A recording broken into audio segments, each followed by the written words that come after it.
Vous étiez des milliers devant votre Parlement pour crier votre colère devant l'outrage qui était fait à votre pays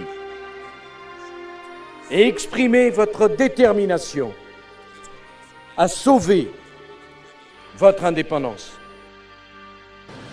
Je vais vous parler très franchement et très librement comme il se doit.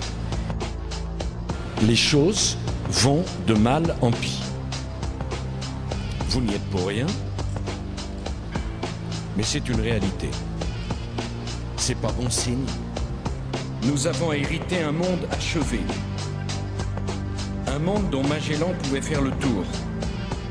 Car Internet non seulement abolit la distance qui sépare les hommes, mais il ouvre un monde virtuel qui est par définition sans limite.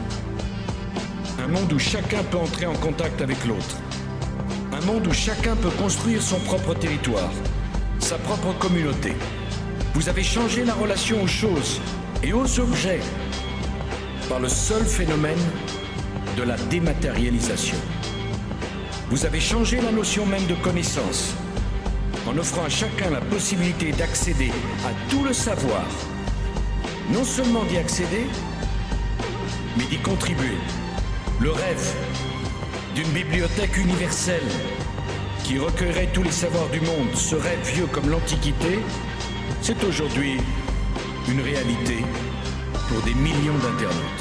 Pour moi, vous avez changé le monde au même titre que Colomb et Galilée. Vous avez changé le monde au même titre que Newton et Edison. Chose unique dans l'histoire, unique, cette révolution totale est immédiatement et irrémédiablement globale. Chose unique dans l'histoire, cette révolution n'appartient à personne. Elle n'a pas de drapeau. Elle n'a pas de slogan. Cette révolution est un bien commun. Chose unique dans l'histoire, cette révolution s'est faite sans violence. Elle a surgi de la combinaison miraculeuse de la science et de la culture, de la volonté de connaître et de la volonté de transmettre. Cette révolution qui a modifié jusqu'à notre perception du temps et de l'espace a joué un rôle déterminant dans le déroulement d'autres révolutions.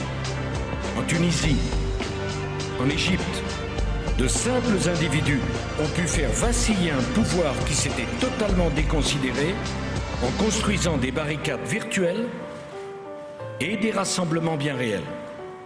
Les peuples des pays arabes ont ainsi montré au monde qu'Internet n'appartenait pas aux États. Et l'opinion internationale a pu ainsi constater qu'Internet était devenu, pour la liberté d'expression, un vecteur d'une puissance inédite. Nous devons accompagner une révolution qui est née au cœur de la société civile, pour la société civile, et qui a un impact direct sur la vie des États. Car si la technologie est neutre et doit le rester, on voit bien que les usages d'Internet ne le sont pas. Dès lors qu'Internet fait aujourd'hui partie intégrante de la vie du plus grand nombre, l'oublier, c'est prendre le risque du chaos démocratique et donc de l'anarchie. Et je voudrais vous parler au nom du pays qui a forgé la Déclaration des droits de l'homme et du citoyen. Soyez fidèles à la promesse de la révolution que vous avez lancée. Mais aucun échange n'est réellement libre si les termes de cet échange sont inéquitables.